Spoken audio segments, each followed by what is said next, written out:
আপনি কি কখনো রাতের শেষ বাসে উঠেছেন, যে বাসটার জন্য স্ট্যান্ডে আর কেউ অপেক্ষা করে না? ঘড়ির কাঁটা যখন দিন বদলের সীমারেখায় দাঁড়িয়ে থাকে। লোকেরা বলে শেষ বাস মানেই বাড়ি ফেরা ক্লান্ত শরীর, ঘুমে ভেজা চোখ। কিন্তু কিছু জায়গায় শেষ বাস মানে ভুল ঠিকানায় পা বাড়ানো, আর জানালার বাইরে রাস্তা বারবার একই জায়গায় ফিরে আসা। তাদের কেউই আর কোনোদিন ফিরে আসেনি। চন্দ্রপুরের কথা উঠলেই বুড়োরা চুপ হয়ে যায় আর চোখ নামিয়ে ফেলে। আমি এসব বিশ্বাস করতাম না।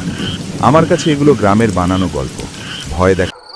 ঘরটা তখন অস্বাভাবিক রকম চুপচাপ, বাইরে ঝিঁঝি পোকার ডাক আর ঘড়ির কাঁটা।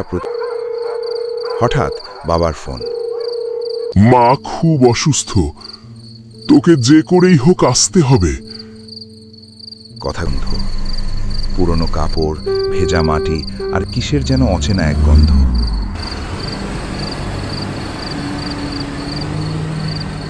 কারণ আমি তো গ্রামের নাম বলিনি। আমি কিছু বলার আগেই ড্রাইভার হালকা হেসে বলল, এই বাসে উঠলে গন্তব্য বলতে হয় না।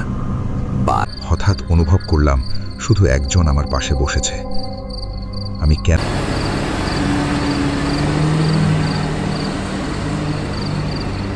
আমি নেমে দাঁড়ালাম। তখনই বাসটা পেছনের কুয়াশার মধ্যে ধীরে ধীরে মিলিয়ে গেল, যেন কখনো ছিলই না। ঘর থেকেও এক ফোঁটা শব্দ বেরোচ্ছে না। পুরো গ্রামটা শ্বাস আটকে ধরে আছে মনে হলো। হাঁটতে হাঁটতে আমার বুকের ভেতর অজানা ভয় জমে উঠছিল। আমি দৌড়াতে শুরু করলাম। চারপাশে কেউ নেই। হঠাৎ খেয়াল করলাম